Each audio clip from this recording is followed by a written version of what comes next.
So first, I'm going to briefly discuss the price of textbooks and the impact that has on student success. Hopefully, everybody knows that textbooks are not cheap. The average full-time in-state undergraduate student at a four-year public university pays $1,226 for books and supplies per academic year. Depending on one's circumstances, that could be a very large added expense and impact their degree completion. The data shows that American students are paying $1.5 billion per semester cumulatively. That's $3.15 billion per year, and that is coming from our financial aid data. So that's all being paid for by financial aid to textbooks. And one might ask why our federal funds are subsidizing the textbook industry, but I think that's probably a different presentation. Maybe I should tell Doge about that. Sorry, digression. So the American Association of Colleges and Universities issued a report in 2023 detailing the impact of textbook prices are having across degree paths. And they found that 64% of students decided not to purchase a textbook because of the cost, despite knowing that it could impact their grade.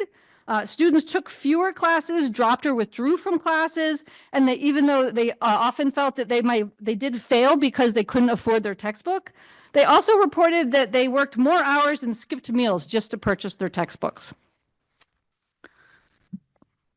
Oops, are we not going forward? Or did I go backward? Here we go. Yeah, if I hit the right button. There we are. Okay. We asked students here at OU about their struggles with textbooks. This was a 2019 library event. And so the slides over, postcards over here on the left-hand side of the slide are from OU students. And we have two of them that were reporting that they spent over $1,000 on their textbooks. And we know that a lot of degree programs have much higher prices of textbooks. And I've heard on more than one occasion of students deciding to change their degree path because of the price of textbooks, which is really sad to me. The OU Student Congress conducted a student survey about financial strain in textbooks in 2021, so right after the pandemic. And I put together an entire Padlet of comments that I did share with the Senate at one point. This is just one of those comments from a student who wrote about being the oldest of three siblings, helping their family after their father passed away. So I'm going to pause for a moment just so you can read that. The comments were really heartbreaking, to be honest, to see the struggles that students are having financially, not just always with textbooks, but a number of other things that they're dealing with. So the AACU report data also looked at underrepresented minorities, first-generation students, and Pell Grant students, and showed that they are disproportionately impacted by textbook prices. These students reported higher levels of stress, more often didn't have a book on the first day of class, or avoided taking classes because of the textbook price. And first-generation students specifically reported taking fewer courses, not registering for a class, or dropping or withdrawal from classes at higher rates. A point to note is that all students said that the cost of the textbook was impacting their decision to take a course. Okay, so I framed the problem very quickly. Obviously, being a librarian, I will have links to all that data in my slides at the end for anybody who wants to see that, as I will with some of the other things I'm going to point out. But now I'm going to switch to talking about the no textbook required part of the presentation. So the overarching principles that I'm going to be discussing here are part of an open educational practices, or OEP. Designing courses and assignments with OEP in mind moves from a content-centered approach and shifts it, let me start that over again, moves beyond a content-centered approach and shifts the focus from resources to practices. So one of the things that enables OEP is open educational resources. So I'm going to give a really brief the definition of what that is. Open educational resources are textbooks, lesson plans, worksheets, lab manuals, ancillary materials that are free of cost to students, but also have built-in permissions that allow anyone to retain, revise, reuse, remix, and redistribute the material. The Hewlett Foundation has been giving nearly $8 million a year to develop open educational resources, and they support the development of high-quality textbooks and resources because they believe that they want to give free content to students because they believe that education and knowledge is a human right. They have supported flipping the business model to pay scholars upfront to create textbooks that they give away to students for free, rather than having universities subsidize faculty to create the intellectual property that they give away for free to the publisher, and then our students are required to buy them back through large sums of money every semester. The U.S. Department of Education has also allocated $47 million over the last 6 years for the Open Textbook Pilot Program. Unfortunately, I don't know if that one will continue, but hopefully we will see that go on. So open textbooks are just one type of OER. These are openly licensed, peer-reviewed, free textbooks available to read online or download in multiple formats. Electronic technology allows for open textbooks the possibility of being dynamic, interactive, updated, and accessible. You can also adapt to different case studies and images that reflect the region or the students that are going to be using the material, such as we have an OU criminal justice faculty member who uses an open textbook and incorporates local Detroit data sets for the students to use. I also brought an open textbook that has been printed out as a hard copy if people wanted to see it. I was too lazy to bring like the 3 other ones that I have, but this is, looks like a traditional textbook when you print it out, but online it would have interactives with it embedded in there. And yes, it is free. The print copy does cost $20 to $30. Oh, the OER is specifically embedded with permissions, with licenses that we call the 5 Rs. So an OER will allow you to retain, reuse, revise, remix, or redistribute, right? So it's not just something free, but it has a built-in permission.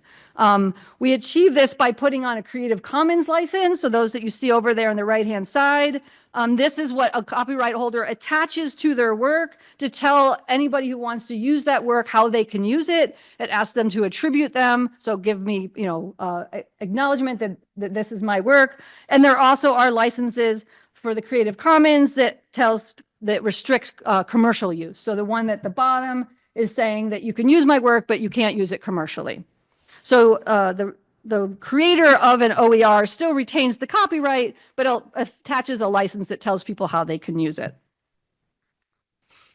So we use OER because for students, they have a free textbook, right? It removes the barriers for them and that might stop them from purchasing a textbook.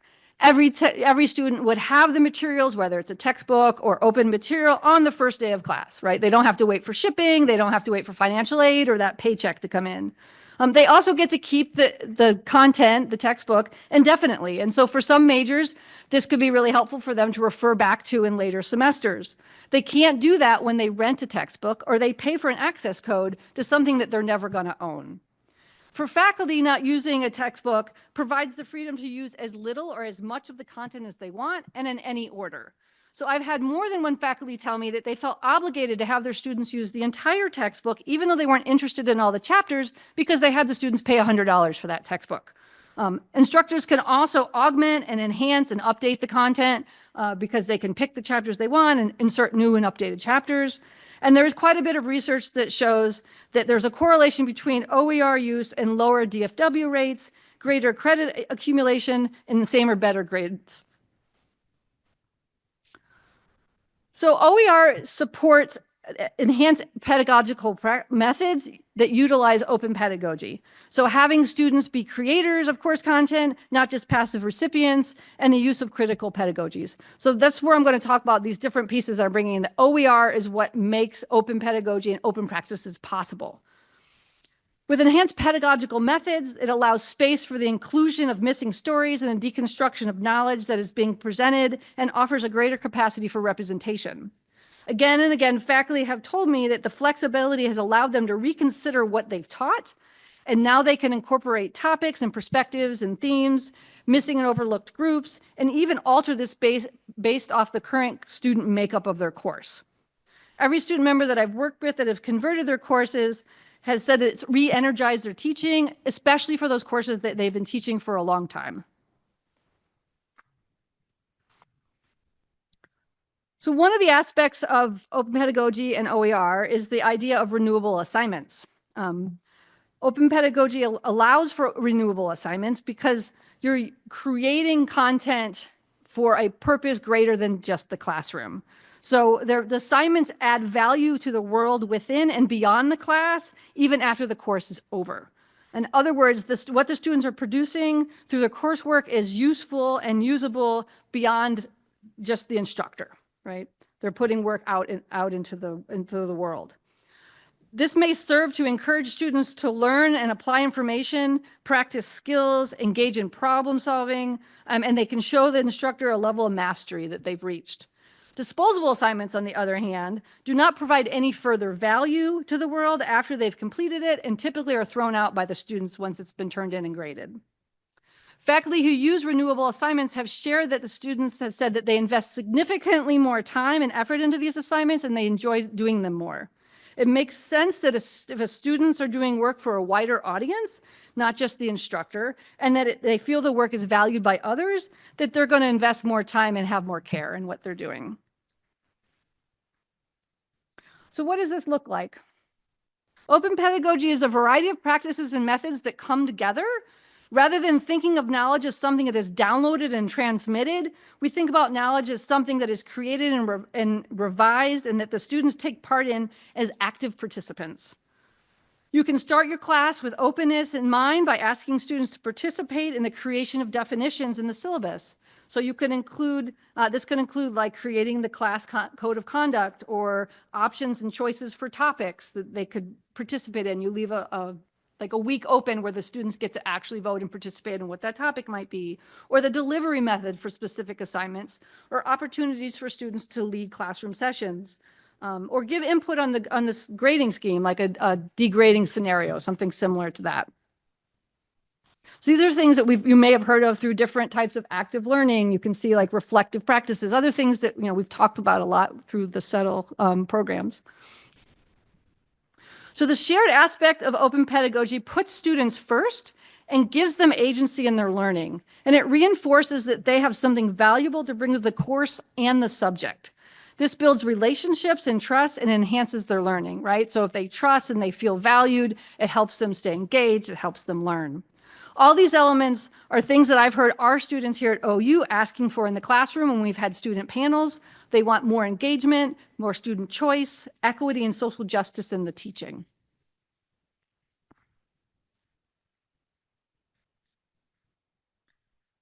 Okay, so that's a whirlwind of an introduction to the topics that I was trying to bring all together here. I am going to point you to some resources so you can look at these further. I'm sorry, my daughter just called me. That's so distracting when that happens. I'm going to point you to some resources so you can look at these further because we don't have time to do that together, but I'd hope we could. Again, my slides are all there and they're linked so you can kind of get in and look at this. The two that I've listed here are Open Pedagogy Approaches and Open Pedagogy Notebook. There are many sites out there where you can find examples, or you can just Google open practices or open pedagogy and find lots of resources. OEP is just one element to be considered an open educator. So you'll see all of that kind of coming together. I obviously didn't talk about open assessment, but we have talked about that in other circumstances. But come all together is this idea of being an open instructor. And then, of course, because I mentioned about open educational resources and how the basis of doing this is having resources that are open that we can edit and create and share, I wanted to point you to places where you would find those, this textbook, that type of thing. So I just put a list, a very short list here. The top, if you're looking specifically for textbooks, I always point out the Open Textbook Library. It's a very thorough site. It's out of the University of Minnesota, actually. And they have really nicely have reviews and stars of faculty who've used the textbook, or then they've actually been paid a stipend to actually do a review if they haven't used the textbook.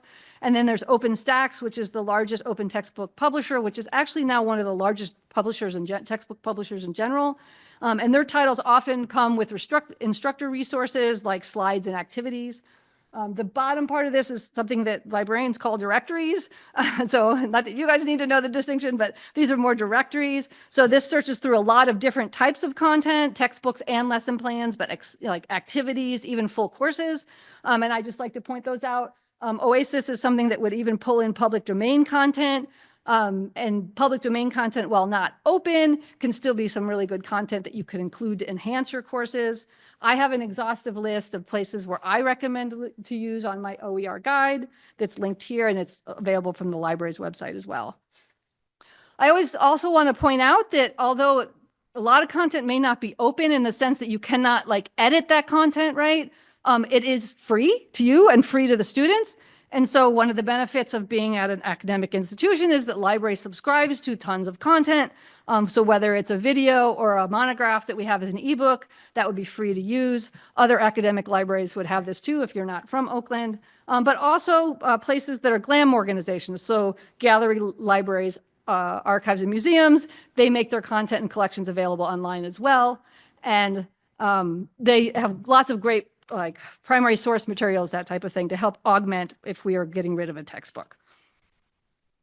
And lastly, I would like to wrap up by saying that I have lots of professional development opportunities, not just if you're at Oakland, but if you're from outside of Oakland, there are a lot of out there that are free. Particularly the My OER Explorer is a course that you can go through and take the certificate. Anybody can take it at Oakland. I do give faculty a $100 stipend for completing that because you get a certificate, you send me that, you make an appointment with me, we talk about it, and you get a stipend for that.